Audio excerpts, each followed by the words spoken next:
30년 전 5살 아들을 두고 떠난 아버지. 그리고 오늘 그 아버지가 제 수술대 위에 누워 있습니다. 죽어가고 있습니다. 저는 의사입니다.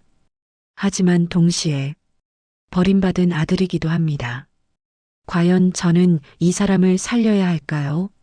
사연 듣기 전 구독, 좋아요, 알림 설정은 사연을 듣는 분들에게 건강과 행복이 함께 찾아갑니다. 저는 그날 밤을 또렷하게 기억합니다.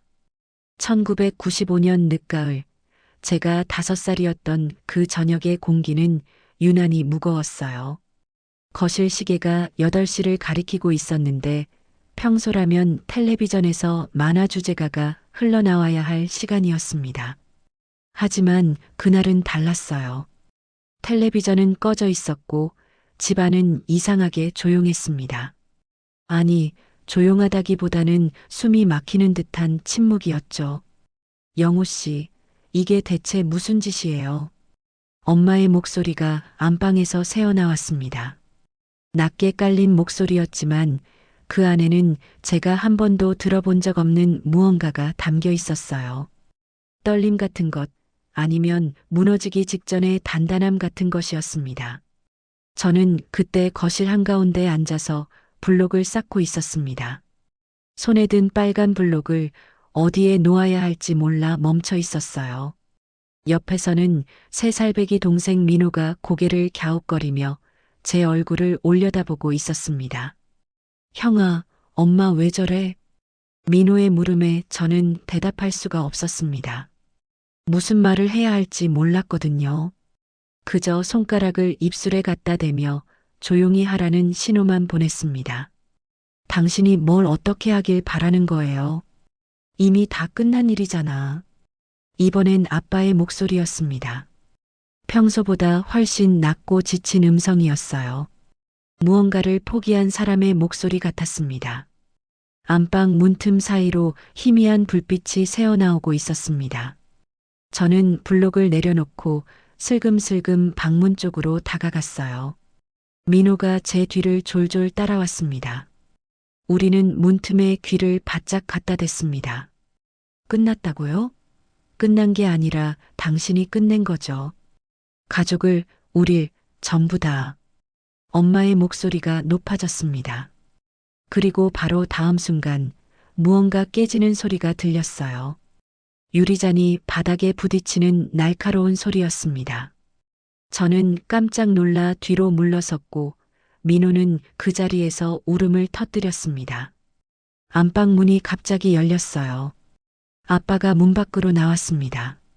아빠는 평소와 달리 양복 넥타이를 풀어 헤친 채였고 얼굴은 창백했습니다.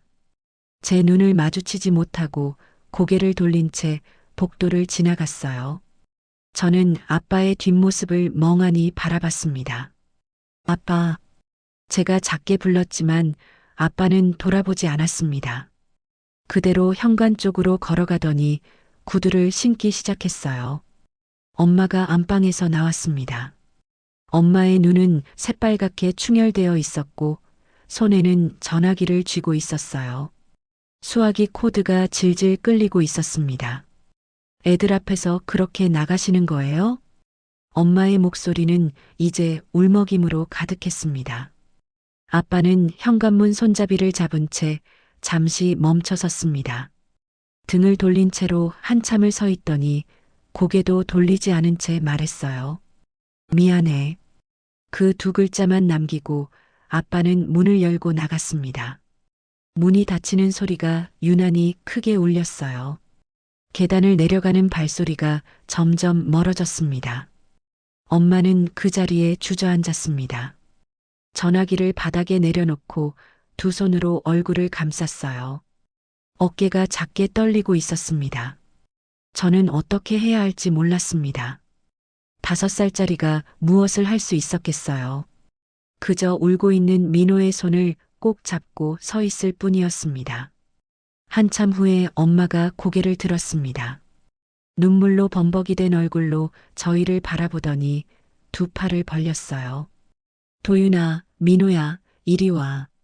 저는 민호의 손을 잡고 엄마에게 다가갔습니다. 엄마는 저희 둘을 꼭 안았 엄마의 품에서 낯선 냄새가 났습니다. 눈물과 땀 그리고 두려움 같은 것이 섞인 냄새였습니다. 괜찮아. 우린 괜찮을 거야. 우리 셋이서 잘 살 수 있어. 엄마는 계속 그 말을 되뇌었습니다. 저를 달래는 건지 스스로를 다독이는 건지 알 수 없었어요. 그날 밤 이후로 며칠이 지났습니다. 아빠는 돌아오지 않았어요. 아빠의 구두가 있던 현관 한쪽이 텅 비어 있었고 거실 선반에 놓여 있던 아빠 사진들도 하나둘 사라졌습니다. 일주일쯤 지났을 때 저는 엄마에게 물었습니다. 엄마, 아빠 언제 와? 엄마는 설거지를 하다 말고 손을 멈췄습니다. 긴 침묵이 흘렀어요. 그러다 엄마는 몸을 돌려 무릎을 굽히고 제 눈높이에 맞췄습니다.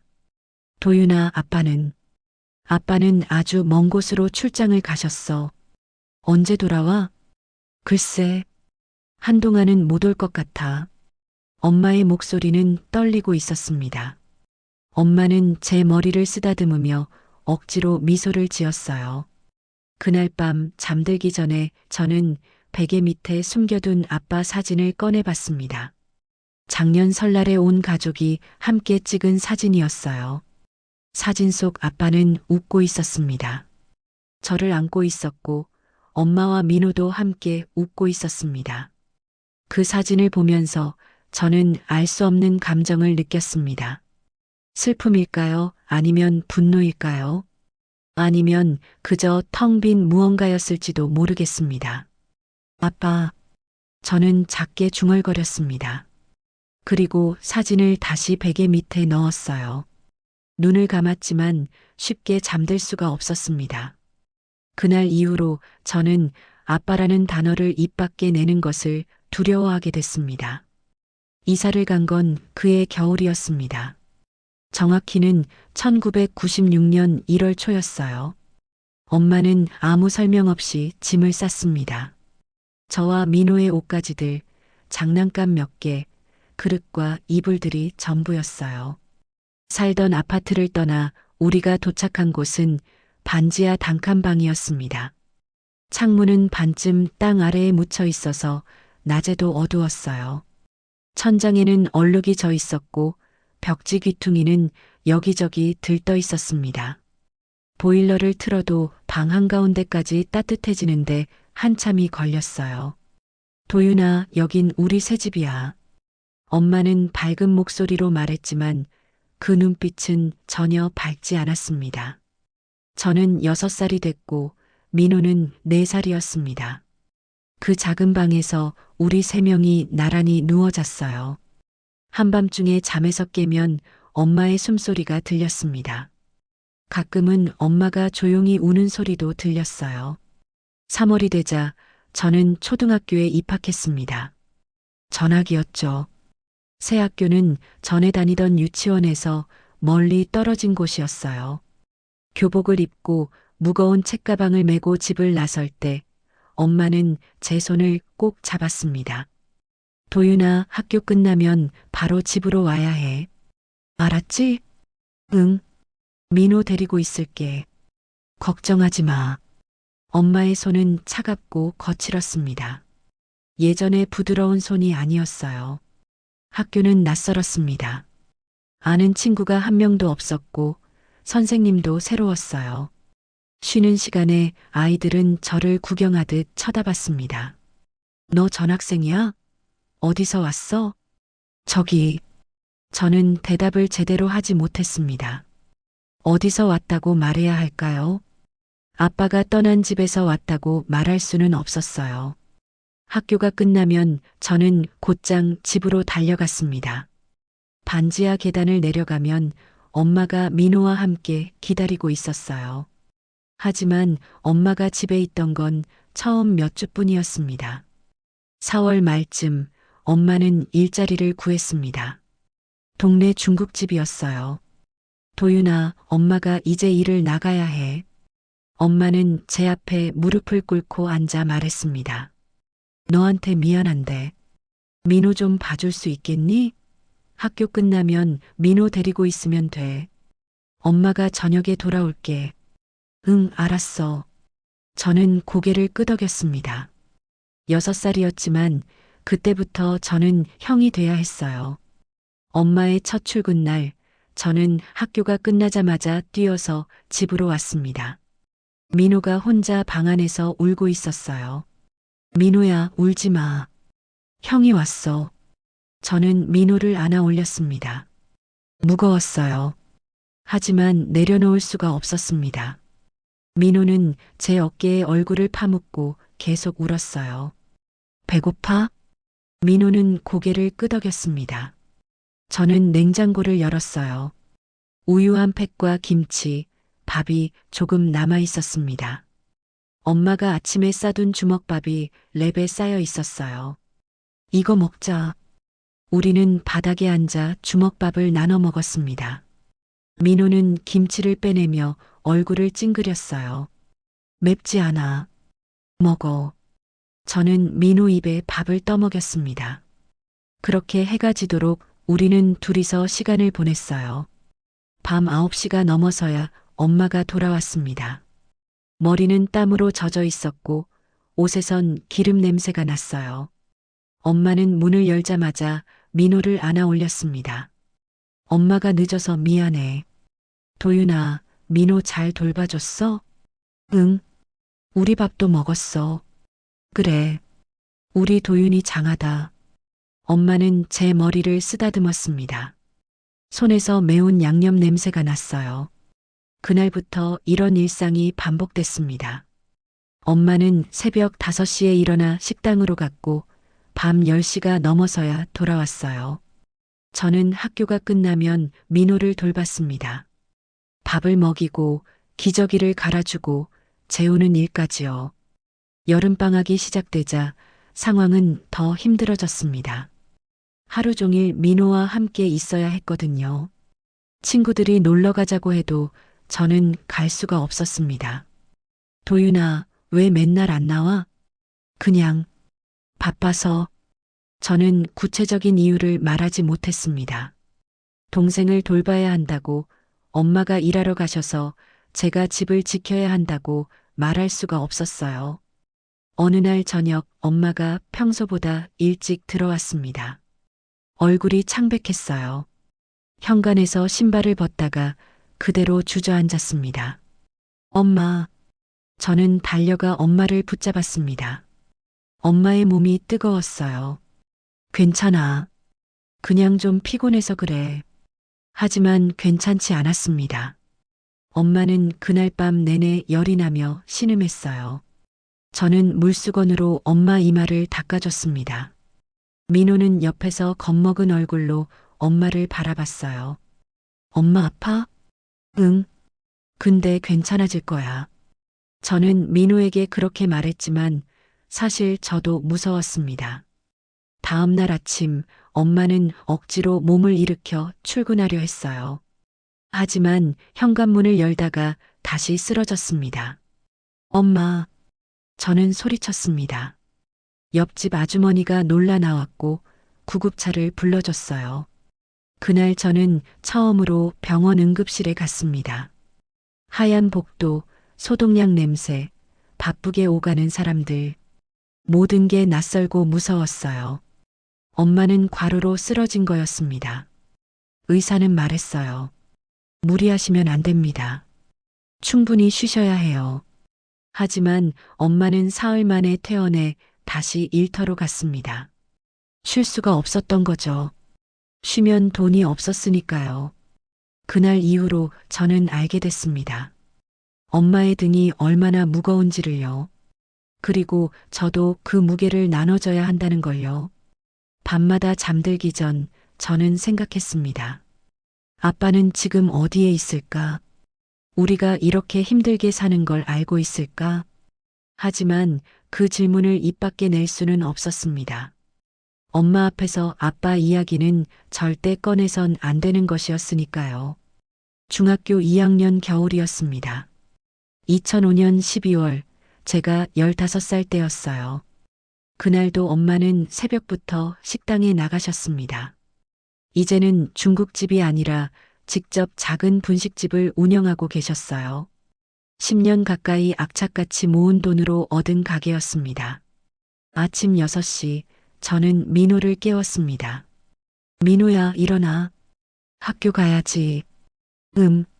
민호는 13살이었지만 아직도 아침마다 투정이 심했어요. 저는 민호의 교복을 챙겨주고 엄마가 전날 밤 만들어둔 김밥을 도시락통에 담았습니다. 형, 엄마는? 벌써 나가셨어. 저녁에 보자. 우리는 이런 대화를 매일 반복했습니다. 엄마를 보는 건 주로 밤이었어요. 지쳐서 돌아온 엄마는 간단히 저녁을 차려주고 우리 숙제를 확인하고 씻고 나면 곧바로 잠들었습니다. 그날 저녁 저는 학원에서 돌아와 집 앞 계단에서 민호를 기다리고 있었습니다. 7시가 넘었는데도 민호가 보이지 않았어요. 축구 연습하나? 민호는 학교 축구부 활동을 하고 있었습니다. 저는 핸드폰을 꺼내 민호에게 전화를 걸었어요. 연결음이 길게 울렸지만 받지 않았습니다. 8시쯤 민호가 터벅터벅 걸어왔습니다. 얼굴이 상기되어 있었어요. 야, 왜 이제 와? 전화는 왜 안 받고? 미안. 연습하다가. 민호는 그렇게 말하고는 집으로 들어갔습니다. 뭔가 이상했지만 저는 더 묻지 않았어요. 밤 9시가 넘어 엄마가 돌아왔습니다. 평소보다 더 피곤해 보였어요. 얼굴색이 안 좋았습니다. 엄마, 괜찮으세요? 응, 괜찮아. 그냥 좀 어지럽네. 엄마는 부엌으로 가서 물을 한 잔 마셨습니다. 그러고는 식탁에 앉아 머리를 감싸 쥐었어요. 엄마, 제가 다가가려는 순간이었습니다. 엄마가 갑자기 바닥으로 쓰러졌어요. 엄마, 저는 소리를 지르며 엄마에게 달려갔습니다. 민호도 방에서 뛰어나왔어요. 엄마는 눈을 감은 채 의식이 없었습니다. 형, 어떡해? 민호의 목소리가 떨리고 있었습니다. 저는 재빨리 전화기를 집어들었어요. 손이 떨려서 번호를 누르기가 힘들었습니다. 여보세요, 119입니까? 저희 엄마가 쓰러졌어요. 숨은 쉬는데 깨어나지를 않아요. 구급대원의 침착한 목소리가 들려왔습니다. 주소를 말씀해 주세요. 지금 바로 출동하겠습니다. 저는 떨리는 목소리로 주소를 불렀습니다. 그리고 구급대원의 지시에 따라 엄마를 옆으로 눕혔어요. 엄마의 호흡을 확인하고 맥박을 짚어봤습니다. 심장은 뛰고 있었습니다.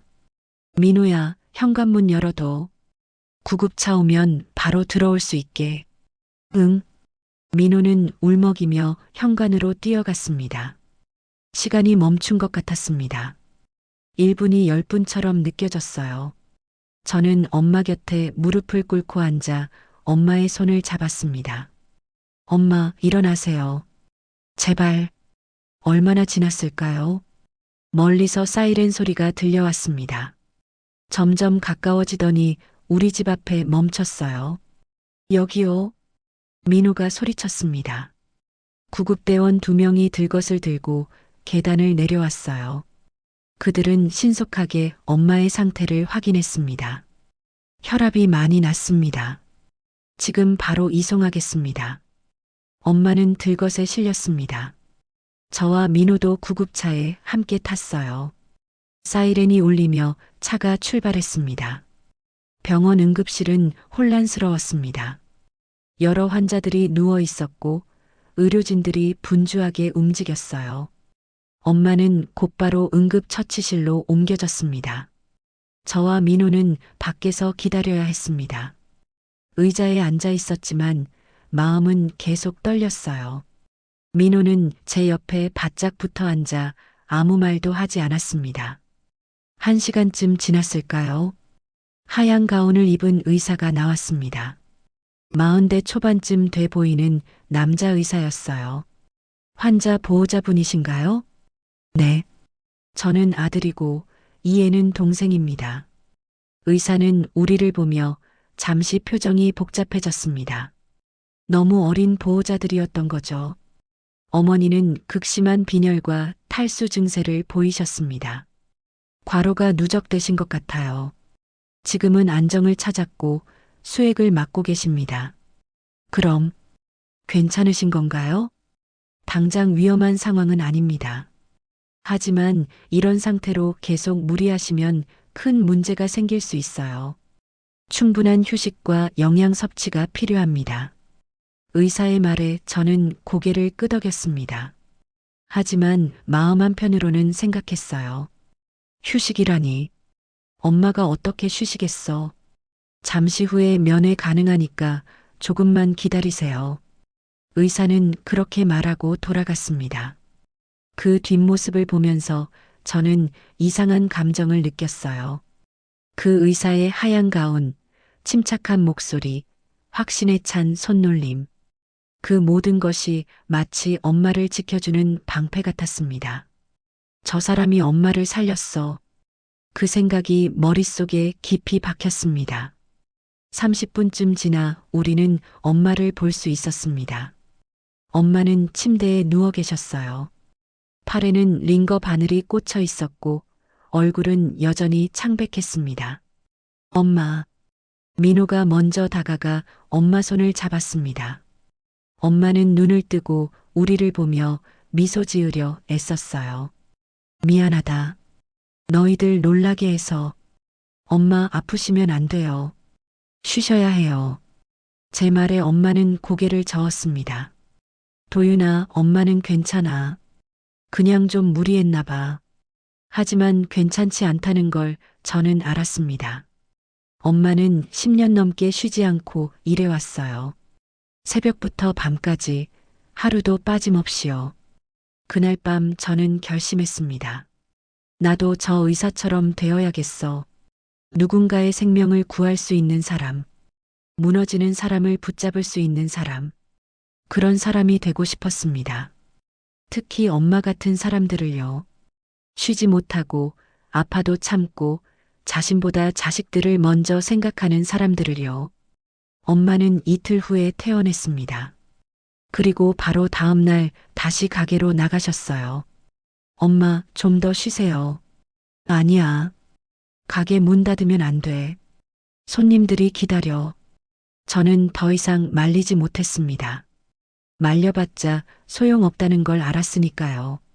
대신 저는 책상 앞에 앉아 공부를 시작했습니다. 교과서를 펼치고 문제집을 풀었어요. 밤늦게까지 책상을 지켰습니다. 민호가 물었습니다. 형, 왜 갑자기 저렇게 공부해? 의대 갈 거야. 의대? 진짜? 응. 의사가 되면 엄마 같은 사람들 살릴 수 있잖아. 민호는 잠시 저를 바라보다가 고개를 끄덕였습니다. 형이면 할 수 있을 거야. 그날 이후로 저는 매일 밤 책상 앞에 앉았습니다. 졸려도 힘들어도 포기하고 싶어도 앉아 있었어요. 엄마의 등을 보며 자랐던 제가 이제는 엄마를 지킬 수 있는 사람이 되려고 했습니다. 그게 제가 의사가 되기로 결심한 진짜 이유였습니다. 2025년 12월 어느 목요일 아침입니다. 휴대폰 알람이 새벽 5시 30분에 울렸어요. 저는 눈을 뜨자마자 침대에서 일어났습니다. 씻고 옷을 입고 간단히 커피 한 잔을 마셨어요. 6시 40분 집을 나섰습니다. 서울대학교 병원까지는 차로 30분 거리였습니다. 도로는 이미 출근 차량들로 붐볐어요. 라디오에서는 날씨와 교통정보가 흘러나왔습니다. 7시 20분 병원 지하 주차장에 차를 세웠습니다. 의사 전용 주차 구역이었어요. 엘리베이터를 타고 5층으로 올라갔습니다. 외과 의국이 있는 층이었죠. 도윤 선생님, 안녕하세요. 복도에서 마주친 간호사가 인사했습니다. 저는 고개를 끄덕이며 답했어요. 안녕하세요. 의국에 들어서자 몇몇 후배 의사들이 이미 와 있었습니다. 차트를 검토하고 회진 준비를 하고 있었어요. 교수님, 오늘 수술 2건입니다. 오전 9시 위암 2기, 오후 2시 대장암 3기예요. 담당 레지던트가 보고했습니다. 저는 스케줄표를 확인하며 고개를 끄덕였어요. 환자분들 금식은 잘 되어 있고? 네, 확인했습니다. 좋아. 회진 시작하자. 우리는 병동으로 향했습니다. 오전 회진은 매일 아침 7시 45분에 시작됐어요. 25명의 환자를 순서대로 돌아봤습니다. 각 병실마다 멈춰서서 환자의 상태를 확인했습니다. 상처 부위는 어떤지, 통증은 없는지, 식사는 하고 있는지, 배변은 정상인지, 차트의 수치들을 보고 환자의 얼굴을 보고 직접 복부를 촉진하며 판단했어요. 오늘 퇴원 가능할 것 같습니다. 경과가 좋으세요. 60대 남성 환자에게 말했습니다. 일주일 전 대장암 수술을 받으신 분이었어요. 환자의 얼굴에 안도의 미소가 번졌습니다. 감사합니다, 선생님. 정말 감사합니다. 환자의 아내도 옆에서 고개를 숙여 인사했어요. 저는 담담하게 답했습니다. 관리 잘하시고 정기 검진 꼭 받으세요. 다음 병실로 이동했습니다. 40대 여성 환자였어요. 유방암 수술 후 항암 치료 중이었습니다. 환자는 침대에 누워 천장을 바라보고 계셨어요. 기분이 어떠세요? 제 물음에 환자는 고개를 돌려 저를 봤습니다. 눈가에 눈물이 맺혀 있었어요. 선생님, 제가 정말 나을 수 있을까요? 저는 잠시 침묵했습니다. 이런 질문을 받을 때마다 답하기가 쉽지 않았어요. 거짓 희망을 줄 수도 없고 그렇다고 절망을 안겨줄 수도 없었습니다.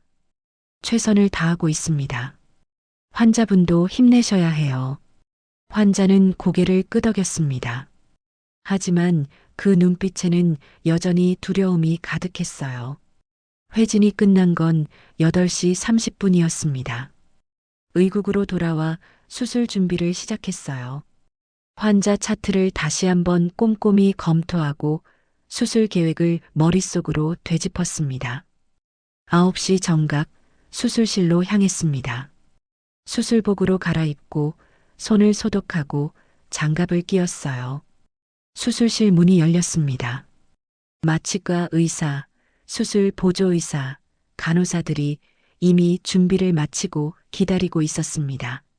수술대 위에는 환자가 누워 계셨어요. 전신 마취 상태였습니다.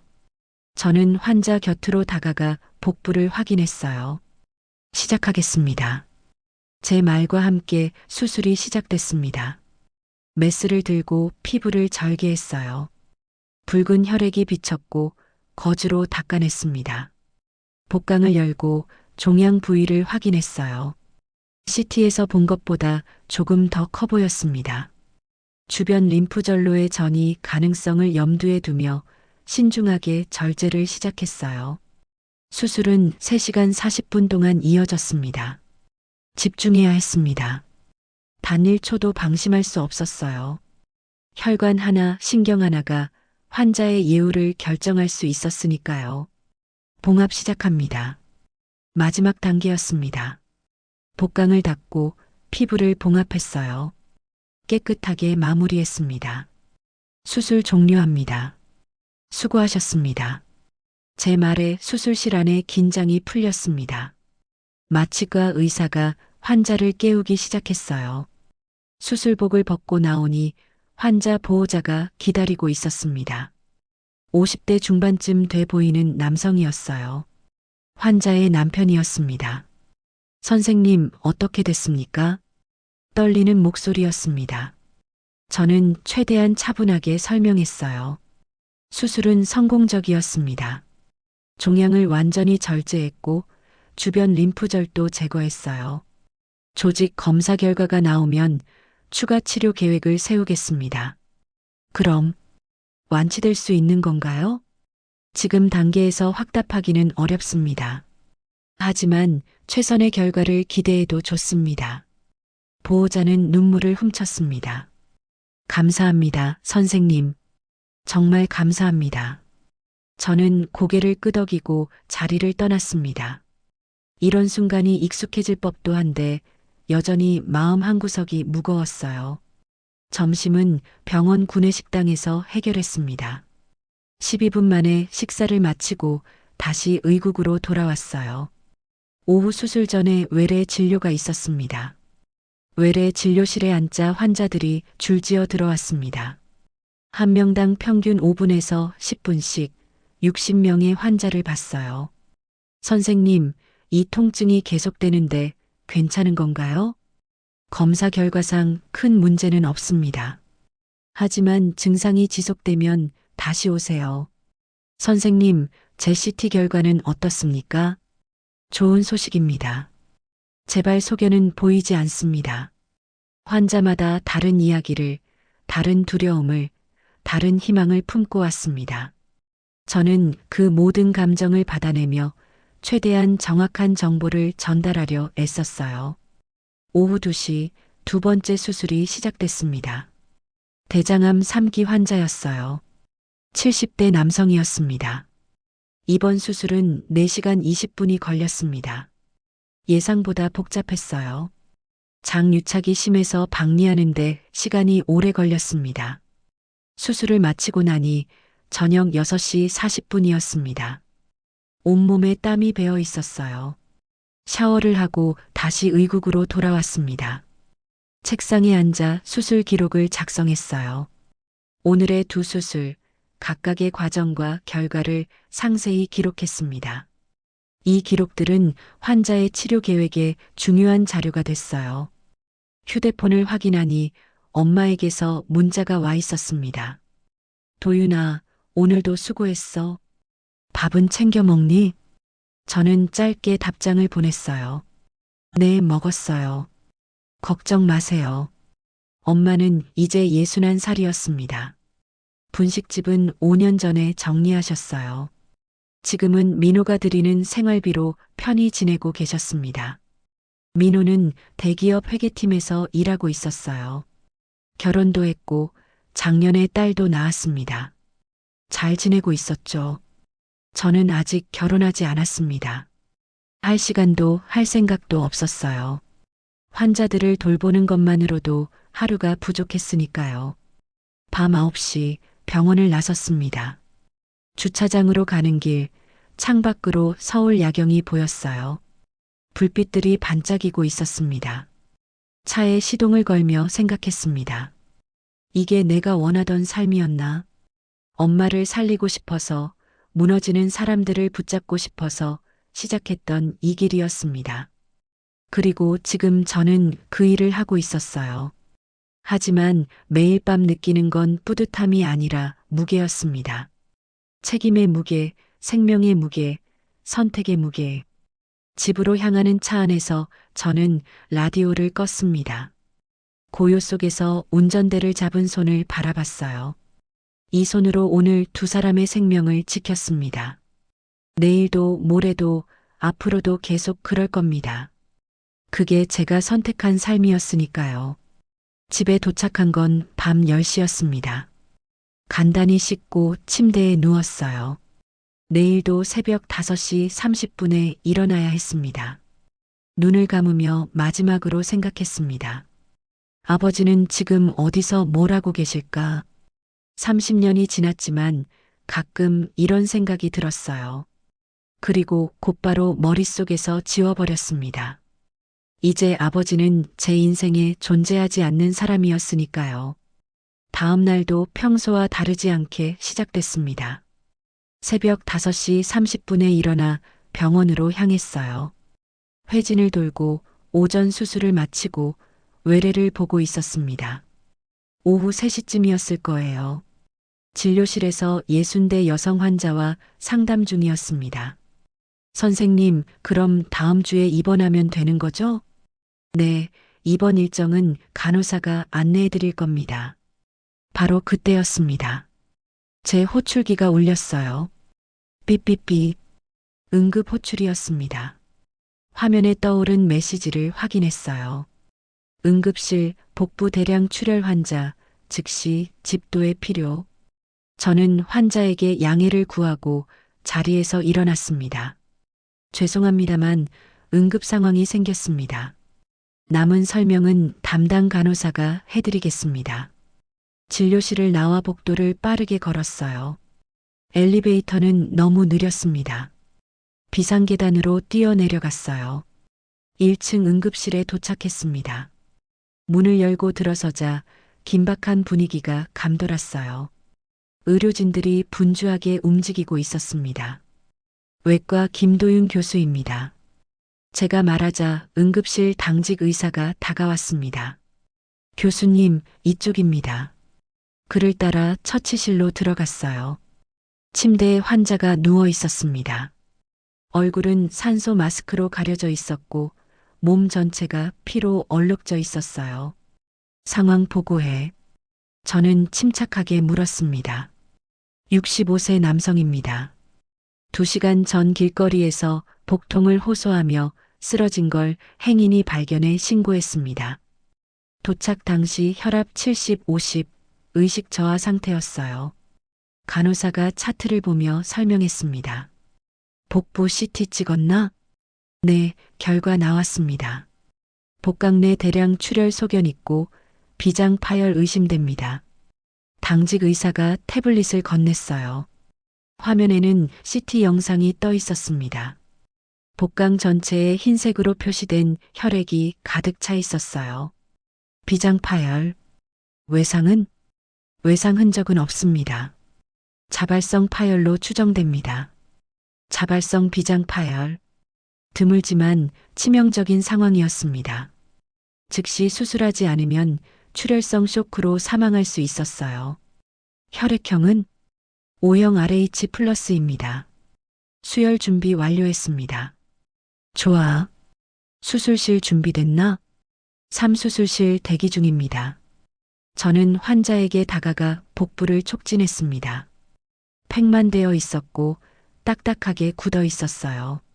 전형적인 복강 내 출혈 증상이었습니다. 환자의 맥박을 확인했습니다. 약하고 빠르게 뛰고 있었어요. 혈압은 계속 떨어지고 있었습니다. 보호자는 없습니다. 신원 확인도 아직 안 됐어요. 지갑에서 신분증만 확인했습니다. 보호자 없는 응급 환자. 이런 경우 의료진 판단으로 응급수술을 진행할 수 있었습니다. 당장 수술해야 해. 이대로 두면 30분 안에 위험해. 제 말에 간호사들이 재빠르게 움직였습니다. 환자를 들것에 옮기고 수술실로 이송 준비를 시작했어요. 집도인은 교수님이 하시는 거죠? 당직 의사가 물었습니다. 그래, 내가 할게. 보조는? 이준혁 교수님이 오시는 중입니다. 이준혁 교수는 제 동료였습니다. 믿을 만한 외과의였어요. 환자가 수술실로 이송되기 시작했습니다. 저도 함께 움직이려는데 응급실 행정 직원이 서류를 들고 달려왔어요. 교수님, 잠시만요. 환자 신원 확인서입니다. 확인 부탁드립니다.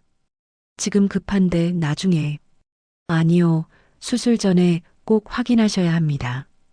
규정상. 저는 짜증이 났지만 참았습니다. 서류를 받아들었어요. 환자 기본 정보가 적혀 있었습니다. 이름, 주민등록번호, 주소. 그리고 그 이름을 보는 순간 세상이 멈췄습니다. 김영호. 1960년 3월 15일생. 그 이름이 제 눈에 들어오는 순간 숨이 막혔습니다. 교수님? 행정 직원이 저를 불렀지만 들리지 않았어요. 귀가 먹먹했습니다. 김영호. 아버지의 이름이었습니다. 30년 동안 입 밖에 내지 않았던, 머릿속에서 지워버리려 애썼던 그 이름. 손이 떨리기 시작했습니다. 서류를 쥔 손에서 힘이 빠졌어요. 교수님, 괜찮으세요? 당직 의사의 목소리가 멀게 들렸습니다. 저는 고개를 들어 복도 끝을 봤습니다. 수술실로 향하는 환자의 들것이 보였어요. 산소 마스크를 쓴 그 얼굴, 피와 땀으로 범벅이 된 그 얼굴. 설마 저 사람이 주민번호 확인 좀 해줄래? 저는 떨리는 목소리로 말했습니다. 네. 아, 여기 있습니다. 603월. 행정직원이 주민등록번호를 읽어주기 시작했습니다. 그 숫자들이 하나하나 제 머릿속에 박혔어요. 맞았습니다. 제가 5살 때까지 알고 있던 그 번호. 어린 시절 가끔 엄마가 서류를 쓸 때 옆에서 봤던 그 번호. 교수님? 저는 대답할 수가 없었습니다. 심장이 미친 듯이 뛰기 시작했어요. 머릿속이 하얗게 변했습니다. 저 사람이 아버지라고? 30년 만에. 이렇게? 교수님, 수술실로 가셔야 합니다. 간호사가 재촉했습니다. 환자는 이미 수술실 앞까지 이송됐어요. 몇 분 안에 수술을 시작해야 했습니다. 하지만 저는 움직일 수가 없었습니다. 다리에 힘이 풀렸어요. 벽에 기대섰습니다. 도윤 교수님? 당직 의사가 걱정스러운 표정으로 제 얼굴을 들여다봤습니다. 잠깐만요. 저는 간신히 말했습니다. 숨을 크게 들이쉬었어요. 진정하려 애썼습니다. 하지만 진정되지 않았습니다. 머릿속에서 기억들이 파편처럼 떠올랐어요. 문을 나서는 아버지의 뒷모습, 주저앉아 우는 엄마, 베개 밑에 숨겨뒀던 사진. 아빠는 아주 먼 곳으로 출장 갔어. 엄마의 떨리는 목소리. 그리고 지금 죽어가고 있는 저 사람. 교수님, 환자 상태가 위급합니다. 빨리 결정하셔야 합니다. 이준혁 교수가 복도 끝에서 제게 손짓했습니다. 수술복을 입고 대기 중이었어요. 저는 서류를 꽉 쥐었습니다. 종이가 구겨졌어요. 결정해야 했습니다. 지금 당장 저 사람을, 아버지를 살려야 할까요? 30년 동안 우리를 버리고 살았던 사람을, 엄마를 울게 만들었던 사람을, 저와 민호를 상처로 남긴 사람을. 하지만 동시에 저는 의사였습니다. 환자의 과거를 묻지 않는 사람. 생명 앞에서 모든 걸 내려놓는 사람. 교수님, 간호사의 목소리가 절박했습니다. 저는 눈을 감았습니다. 깊게 숨을 들이쉬고 내쉬었어요. 그리고 눈을 떴습니다. 지금 갑니다. 저는 복도를 향해 걸어갔습니다. 떨리는 다리를 억지로 움직였어요. 수술실 문이 점점 가까워졌습니다. 그 문 너머에 아버지가 있었습니다. 30년 만의 재회. 하지만 이건 재회가 아니었어요. 이건 선택이었습니다. 수술실 앞 준비실에 들어섰습니다. 손을 씻어야 했어요. 팔꿈치까지 소독액으로 문질렀습니다. 하지만 손이 계속 떨렸어요. 진정하라고 스스로에게 말했지만 소용없었습니다. 이준혁 교수가 옆에서 수술 가운을 입고 있었어요. 그가 제 얼굴을 봤습니다. 도윤아, 안색이 안 좋은데. 괜찮아? 네, 괜찮습니다. 거짓말이었습니다. 전혀 괜찮지 않았어요. 환자 상태 심각하더라. 비장 파열의 출혈량도 많고 최대한 빨리 지혈해야 해. 이준혁 교수의 말에 저는 고개를 끄덕였습니다. 하지만 그의 말이 제대로 들리지 않았어요. 머릿속이 복잡했습니다. 저 사람이 정말 아버지일까? 동명이인일 수도 있잖아. 아니야. 생년월일까지 똑같았어. 그래도 확실하지 않아. 얼굴을 봐야 알 수 있어. 하지만 얼굴을 본다는 게 가능할까요? 산소 마스크를 쓰고 피로 범벅이 된 상태에서요. 도윤아. 이준혁 교수가 제 어깨를 톡 쳤습니다. 정신 차려. 환자 기다려. 죄송합니다.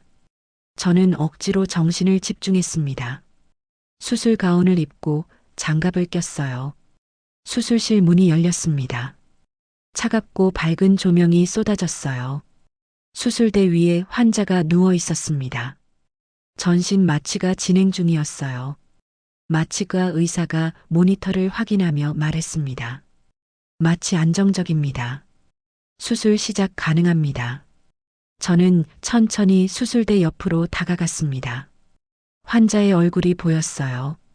산소 마스크 너머로 보이는 그 얼굴. 주름이 깊게 패인 얼굴. 수염이 덥수룩하게 자란 얼굴. 핏기 없이 창백한 얼굴. 하지만 알아볼 수 있었습니다. 눈매, 코, 턱선. 제가 거울에서 매일 보던 것과 닮아 있었어요. 심장이 쿵 하고 내려앉았습니다. 진짜 아버지다. 다리에서 힘이 빠지는 걸 느꼈습니다. 수술대를 붙잡고 버텼어요. 도윤 교수님? 간호사가 의아한 표정으로 저를 봤습니다. 메스 드릴까요? 저는 대답할 수가 없었습니다. 입술이 바짝 말라 있었어요. 이준혁 교수가 제 옆으로 왔습니다. 도윤아, 준비됐어? 이준혁 교수님. 제 목소리가 갈라졌습니다. 제가 이 수술 못할 것 같습니다. 수술실 안이 조용해졌습니다. 모두가 저를 쳐다봤어요. 간호사들, 마취과 의사, 수술 보조의사들. 이준혁 교수가 눈썹을 찌푸렸습니다. 무슨 소리야? 환자 지금 죽어가고 있어. 10분 안에 수술 시작 안 하면 끝이야. 알고 있습니다. 하지만 저는 말을 잇지 못했습니다. 뭐라고 설명해야 할까요? 저 환자가 제 아버지라고? 30년 동안 연락 한 번 없던 사람이라고? 도윤아. 이준혁 교수가 낮은 목소리로 말했습니다. 지금 내가 무슨 생각을 하는지는 모르겠어. 하지만 저 사람은 환자야. 내 앞에 있는 건 의사가 필요한 환자일 뿐이야. 그의 말이 가슴에 꽂혔습니다. 맞는 말이었어요. 의사는 환자의 과거를 묻지 않습니다. 누구든 어떤 사람이든 생명이 위급하면 구해야 하는 게 의사였어요. 하지만 저는 그럴 수 있을까요? 이 사람을 살릴 수 있을까요? 우리를 버린 이 사람을. 혈압 떨어지고 있습니다. 마취과 의사가 급하게 말했습니다. 90, 50에서 80, 40으로 계속 하강 중입니다. 수혈 늘려. 이준혁 교수가 지시했습니다. 그리고 저를 봤어요. 도윤아, 결정해. 내가 할 거야. 내가 할 거야. 저는 환자를, 아버지를 내려다봤습니다. 30년 전 그날 밤이 떠올랐어요. 미안해. 그 말만 남기고 문을 나섰던 뒷모습. 혼자 남아 울던 엄마. 배고픈 민호를 달래던 어린 제 모습. 새벽마다 일터로 나가던 엄마의 지친 등. 이 모든 게 누구 때문이었나요? 바로 이 사람 때문이었습니다. 교수님들, 빨리 결정해 주십시오. 환자 상태가 위중합니다. 간호사의 목소리가 다급했습니다. 저는 주먹을 꽉 쥐었습니다. 장갑 낀 손에 땀이 차올랐어요. 제가 하겠습니다. 제 입에서 나온 말이었지만 제가 한 말인지 확신할 수 없었어요. 확실해? 무리하지 마. 이준혁 교수가 물었습니다. 네, 제가 하겠습니다. 저는 다시 한번 말했습니다. 이번엔 조금 더 단호하게요. 손을 내밀었습니다. 메스. 간호사가 메스를 건넸어요. 차가운 금속이 손바닥에 닿았습니다. 수술대 앞에 섰습니다. 아버지의 복부가 제 앞에 있었어요. 소독이 끝난 피부 위에 수술 라인이 그어져 있었습니다. 메스를 들어 올렸습니다. 손이 떨렸습니다. 안 돼. 떨면 안 돼. 집중하려 했지만 계속 떨렸어요. 이준혁 교수가 제 손을 잡았습니다. 도윤아. 그의 눈을 마주쳤습니다. 내가 의사가 된 이유를 생각해. 왜 수술대 앞에 서기로 했는지. 그의 말에 저는 잠시 눈을 감았습니다. 왜 의사가 되었죠? 누군가를 살리기 위해서였습니다. 무너지는 사람을 붙잡기 위해서였습니다. 엄마 같은 사람들을 지키기 위해서였습니다. 하지만 지금 제 앞에 있는 건 엄마를 무너뜨린 사람이었습니다. 눈을 떴습니다. 메스를 든 손은 여전히 떨리고 있었어요. 하지만 내려놓을 수는 없었습니다. 이미 선택했으니까요. 저는 의사니까요. 천천히 메스를 피부에 갖다 댔습니다. 날카로운 칼날이 피부를 스쳤어요. 붉은 선이 그어졌습니다. 피가 배어나왔습니다. 수술이 시작됐습니다. 흡인. 간호사가 흡입기로 피를 빨아냈습니다. 저는 절개를 계속 진행했어요. 피부층을 지나 근육층으로, 다시 복막으로. 복강이 열렸습니다. 피가 쏟아져 나왔어요. 예상했던 것보다 훨씬 많았습니다. 수혈 더 필요합니다. 마취과 의사가 말했습니다. O형 6유닛 추가. 이준혁 교수가 지시했습니다. 저는 비장을 확인했습니다. 완전히 파열되어 있었어요. 지혈이 불가능한 상태였습니다. 비장 적출해야 합니다. 동의해. 시작해. 저는 혈관을 하나씩 결찰하기 시작했습니다. 손은 여전히 떨렸지만 움직임은 정확했어요. 15년 동안 수없이 반복해온 동작이었습니다. 하지만 머릿속은 복잡했습니다. 지금 내가 뭘 하고 있는 거지? 이 사람을 살리고 있어. 왜? 의사니까. 그게 다야? 계속해서 질문이 떠올랐습니다. 하지만 답할 겨를이 없었어요. 수술에 집중해야 했습니다.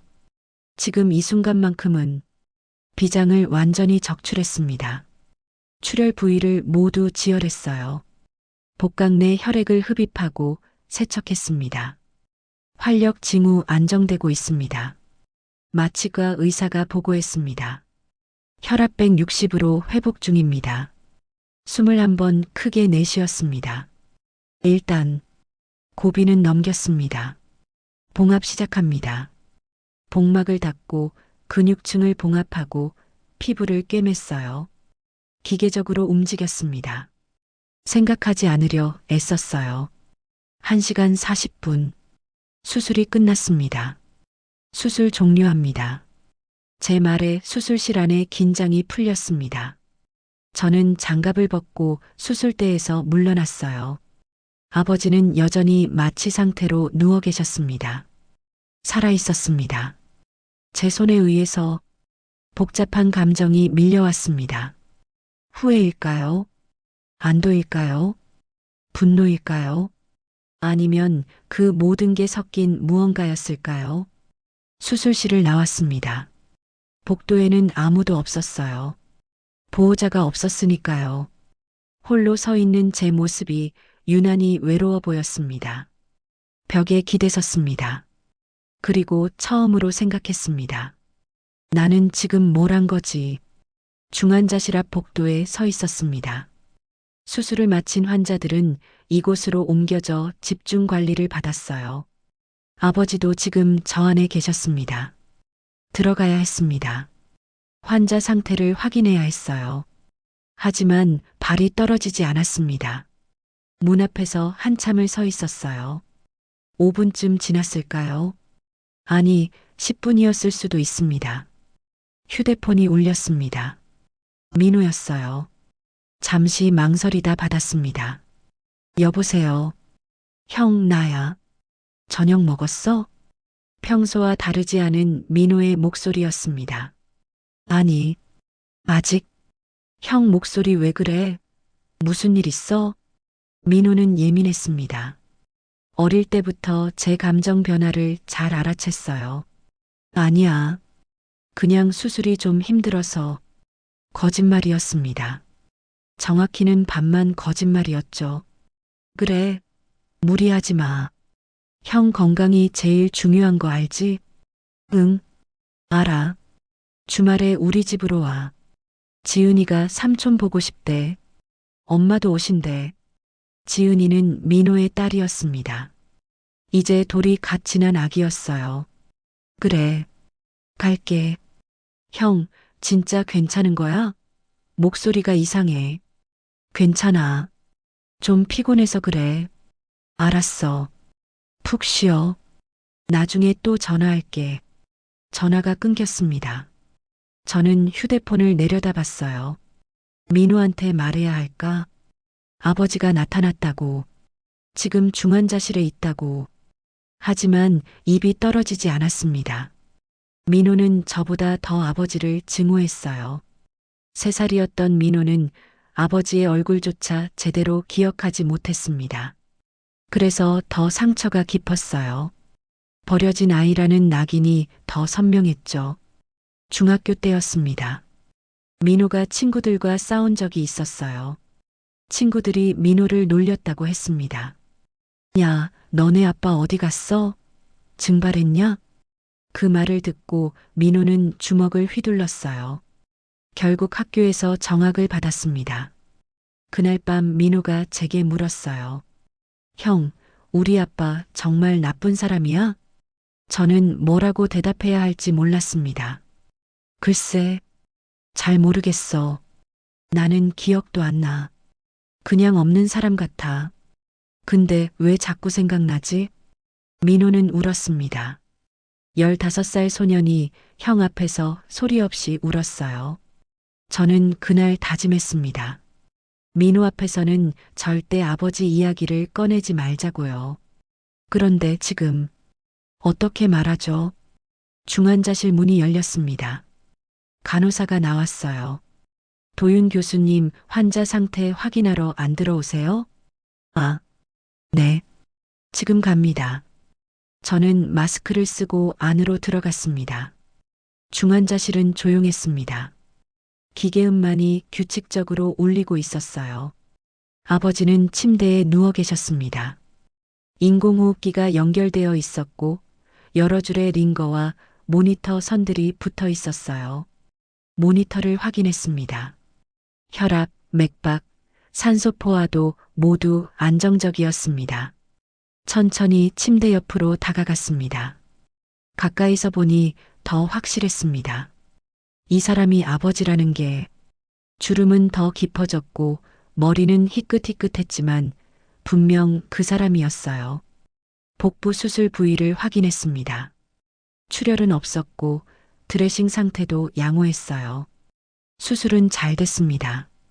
이틀 정도 중환자실에서 관찰하고 안정되면 일반 병동으로 옮기겠습니다. 간호사에게 말했습니다. 네, 알겠습니다. 더 이상 할 말이 없었습니다.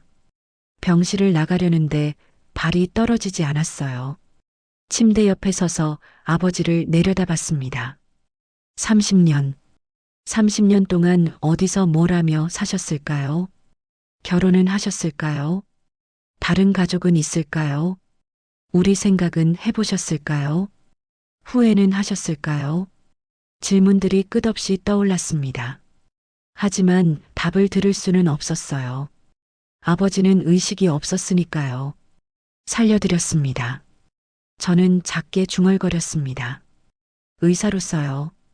아들로서가 아니라 누구에게 하는 말인지 모르겠었어요. 아버지에게 아니면 저 자신에게. 병실을 나왔습니다. 복도를 걷는데 이준혁 교수가 보였어요. 커피를 들고 서 있었습니다. 도윤아. 그가 저를 불렀습니다. 수고했어. 힘들었지? 괜찮습니다. 거짓말. 내 표정 보면 다 알아. 이준혁 교수는 저를 40대 초반부터 알고 지낸 선배였습니다. 레지던트 시절부터 함께 했어요. 커피 한 잔 할까? 네. 우리는 병원 옥상으로 올라갔습니다. 찬바람이 불었어요. 12월의 밤 공기는 차가웠습니다. 담배를 피우는 사람들이 몇 명 있었지만 구석은 조용했어요. 말하고 싶으면 해. 이준혁 교수가 먼저 입을 열었습니다. 저는 잠시 망설였습니다. 그리고 천천히 말했어요. 그 환자, 제 아버지입니다. 뭐? 이준혁 교수가 놀라 저를 봤습니다. 30년 전에 가족을 버리고 떠나신 분이에요. 그 이후로 한 번도 연락이 없었습니다. 그래서 수술실에서 그랬던 거구나. 네. 그런데 수술은 했어? 해야 했으니까요. 의사니까? 네. 이준혁 교수는 한숨을 쉬었습니다. 도윤아, 넌 회피권을 행사할 수 있었어. 이해관계가 있는 환자는 다른 의사가 맡아야 하잖아. 알고 있습니다. 그런데 왜 했어? 저는 대답하지 못했습니다. 왜 했을까요? 당시에는 의사니까라고 생각했습니다. 하지만 지금 생각해보니 그게 전부는 아니었어요. 모르겠습니다. 솔직하게 말했습니다. 그냥 눈앞에서 죽어가는 사람을 봤는데 손을 놓을 수가 없었어요. 설령 그 사람이 널 버린 아버지라도? 네. 이준혁 교수는 저를 한참 바라보더니 고개를 끄덕였습니다. 그게 너답긴 해. 넌 항상 그랬잖아. 환자 앞에서는 다른 건 다 내려놓는 사람. 그게 맞는 건가요? 뭐가? 제 선택이요. 모르지. 그건 내가 답해야 해. 이준혁 교수가 제 어깨를 톡 쳤습니다. 다만 한 가지는 확실해. 넌 오늘 한 사람의 생명을 구했어. 그게 누구든 간에. 그 말을 듣고 저는 씁쓸하게 웃었습니다. 생명을 구했다. 그렇게 단순하게 생각할 수 있으면 좋겠네요. 복잡하게 생각하지 마. 넌 의사야. 환자를 살리는 게 내 일이고, 그 환자가 엄마를 평생 힘들게 만든 사람이어도요? 제 목소리가 떨렸습니다. 그 환자가 동생에게 상처를 준 사람이어도요? 도윤아, 저는 그 사람이 죽기를 바랐습니다. 고백이었습니다. 수술대 위에 누워 있는 걸 보면서 한 번쯤 생각했어요. 만약 제 손이 조금만 실수한다면, 만약 제가 조금만 늦게 반응한다면 그 사람은 죽을 거라고. 하지만 하지 않았잖아. 못했어요. 할 수가 없었어요. 왜? 의사니까요. 그것 봐. 내가 답을 알고 있잖아. 이준혁 교수가 미소 지었습니다. 도윤아, 넌 원망하면서도 구했어. 그게 내가 가진 힘이야. 감정과 직업을 분리할 수 있는 힘. 그게 힘인가요? 그래. 누구나 할 수 있는 게 아니거든. 저는 고개를 숙였습니다. 감정과 직업을 분리했다고요. 하지만 지금 제 마음은 온통 뒤엉켜 있었어요. 교수님, 환자가 깨어나면 어떻게 하죠? 무슨 말이야? 제가 그 사람 앞에 서야 하나요? 의사로서요? 아니면 아들로서요? 이준혁 교수는 잠시 생각하더니 말했습니다. 그건 내가 결정해야 해. 하지만 조언하자면 일단은 의사로 남아라. 그게 너한테도 환자한테도 나을 거야. 의사로. 응. 감정은 나중에 정리해도 돼. 지금은 환자를 회복시키는 데 집중해. 그 말이 맞는 것 같았습니다. 하지만 마음 한편으로는 알고 있었어요. 감정을 나중으로 미룬다고 해서 사라지는 게 아니라는 걸요. 오히려 더 커질 뿐이라는 걸요. 들어가 봐. 피곤하잖아. 네. 감사합니다, 교수님. 저는 옥상을 떠나 주차장으로 향했습니다. 차에 앉아 시동을 걸었어요. 하지만 출발하지 못했습니다. 핸들을 꽉 쥔 채 한참을 앉아 있었어요. 그리고 생각했습니다. 엄마께 말씀드려야 할까요? 민우에게 알려야 할까요? 아니면 그냥 모른 척 지나가야 할까요? 어차피 아버지가 깨어나도 저를 알아볼까요? 30년 만에 다시 본 아들을 알아볼 수 있을까요? 그리고 저는 그 사람을 아버지라고 부를 수 있을까요? 답이 없었습니다. 그냥 차를 몰아 집으로 향했습니다. 오늘 하루가 너무 길었어요. 그리고 앞으로 더 긴 시간이 기다리고 있다는 걸 알았습니다. 이틀이 지났습니다. 아버지는 중환자실에서 안정적으로 회복 중이었어요. 인공호흡기를 제거했고 의식도 조금씩 돌아오고 있었습니다. 저는 매일 아침 회진 때 중환자실에 들렀습니다. 하지만 침대 옆에 오래 머물지 않았어요. 차트만 확인하고 상태만 점검하고 바로 나왔습니다. 간호사가 물었습니다. 교수님, 이 환자분 보호자 연락은 안 되나요? 계속 혼자세요. 모르겠습니다. 행정팀에서 확인 중일 겁니다. 거짓말은 아니었어요. 행정팀에서 환자 주소지로 연락을 시도하고 있었습니다. 하지만 제가 보호자라는 사실은 말하지 않았어요. 셋째 날 아침이었습니다. 회진을 돌고 있는데 중환자실에서 연락이 왔어요. 교수님, 환자 의식이 완전히 돌아왔습니다. 대화 가능한 상태입니다. 심장이 쿵 내려앉았습니다. 알겠습니다. 지금 갑니다. 중환자실로 향하는 복도가 유난히 길게 느껴졌어요. 문 앞에서 한참을 망설였습니다. 들어가야 해. 환자 상태를 확인해야 해. 스스로에게 말했습니다. 의사로서 해야 할 일이었으니까요. 마스크를 제대로 쓰고 안으로 들어갔습니다. 아버지는 침대에 반쯤 기대 앉아 계셨어요. 창밖을 바라보고 계셨습니다. 제 발소리를 듣고 고개를 돌렸습니다. 눈이 마주쳤습니다. 30년 만에 눈 마주침이었습니다. 아버지의 눈빛은 공허했습니다. 초점이 없었어요. 안녕하십니까? 저는 담당 의사 김도윤입니다. 최대한 담담하게 말했습니다. 목소리가 떨리지 않도록 애썼어요. 아버지는 저를 멍하니 바라봤습니다. 의사, 선생님? 목소리가 쉬어 있었습니다. 네. 수술을 집도한 의사입니다. 기분이 어떠십니까? 아, 수술을. 아버지는 자신의 복부를 내려다봤어요. 붕대로 감긴 부위를 조심스럽게 만졌습니다. 비장이 파열되어 적출 수술을 했습니다. 다행히 수술은 성공적이었고 회복도 순조롭습니다. 저는 기계적으로 설명했습니다. 며칠 더 안정을 취하신 후 일반 병동으로 옮기실 예정입니다. 아버지는 고개를 끄덕였습니다. 하지만 여전히 멍한 표정이었어요. 보호자분은 연락이 안 되시나요? 제 질문에 아버지는 고개를 저었습니다. 없습니다. 가족이나 친척은요? 없어요. 혼자 삽니다. 짧은 대답이었습니다. 저는 차트에 시선을 고정했어요. 아버지의 얼굴을 똑바로 볼 수가 없었습니다. 입원비는 어떻게 하시겠습니까? 돈이 별로 없는데. 아버지의 목소리가 작아졌습니다. 행정팀과 상담하시면 됩니다.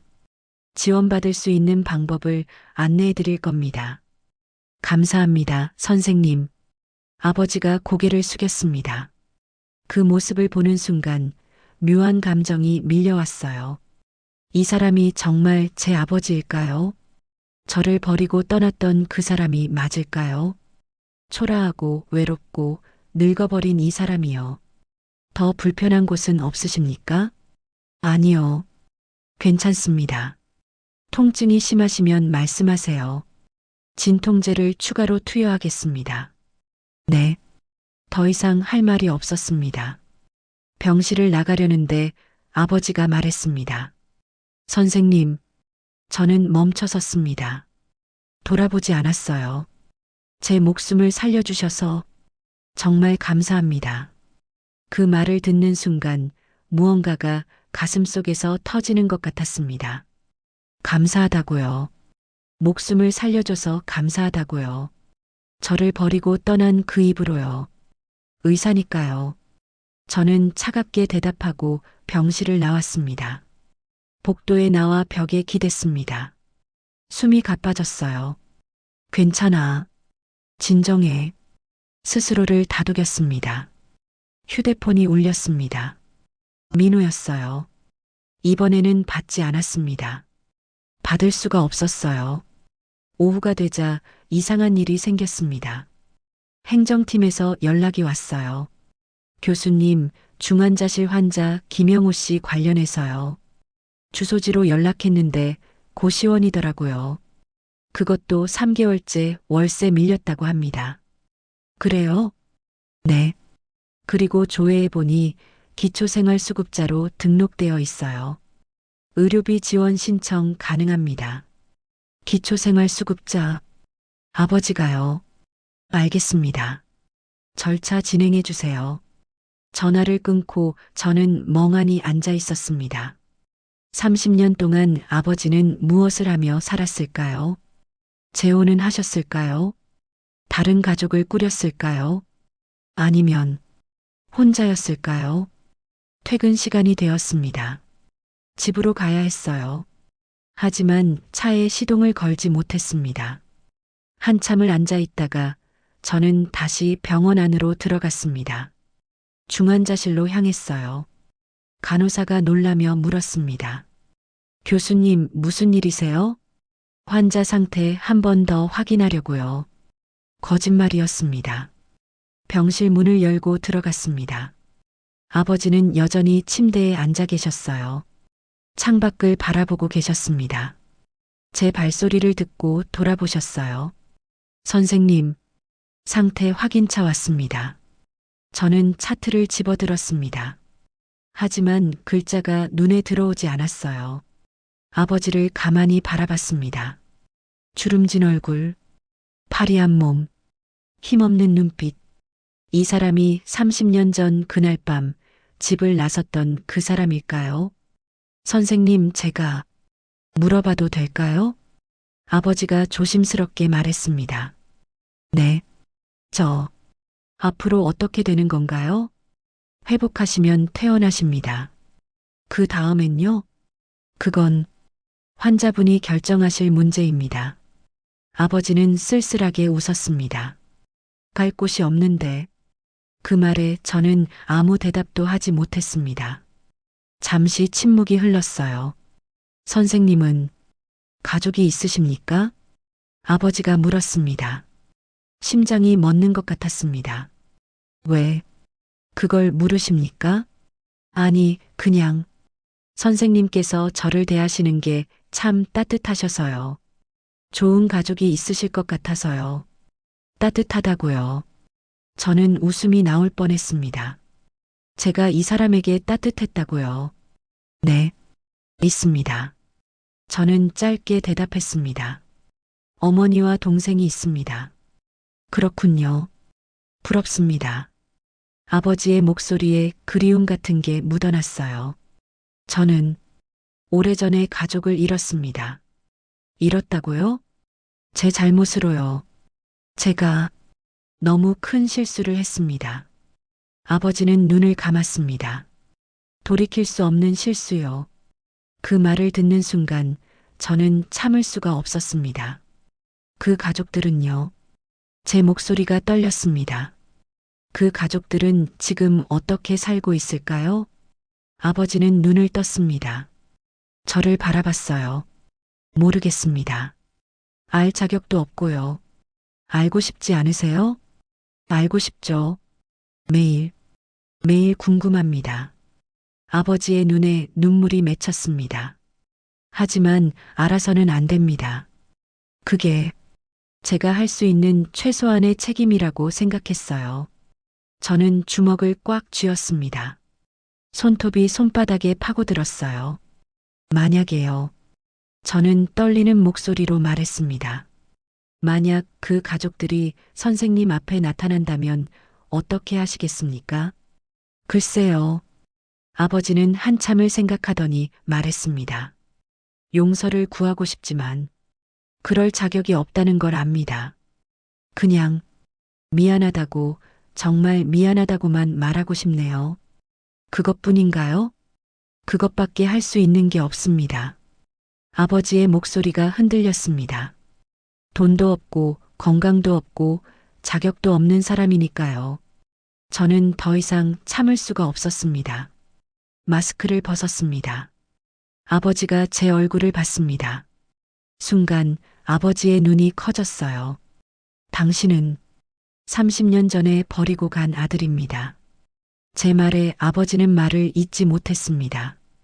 입술이 떨렸어요. 손이 떨렸습니다. 온몸이 떨렸어요. 도윤이? 네. 도윤이가 맞니? 저는 고개를 끄덕였습니다. 아버지는 침대에서 내려오려 했습니다. 하지만 몸에 힘이 없어 비틀거렸어요. 안 돼요. 움직이시면 안 됩니다. 저는 재빨리 아버지를 붙잡았습니다. 아버지의 몸이 제 팔에 닿았어요. 너무 가벼웠습니다. 도윤아, 정말 도윤이구나. 아버지가 울기 시작했습니다. 미안하다.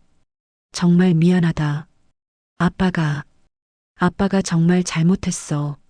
30년 동안 듣고 싶었던 말이었습니다. 하지만 지금 들으니 아무 느낌이 없었어요.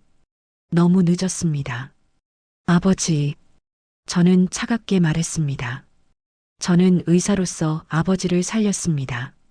아들로서가 아닙니다. 도윤아, 회복하시면 퇴원하십시오. 그리고 말을 잇기가 힘들었습니다. 다시는 제 앞에 나타나지 마세요.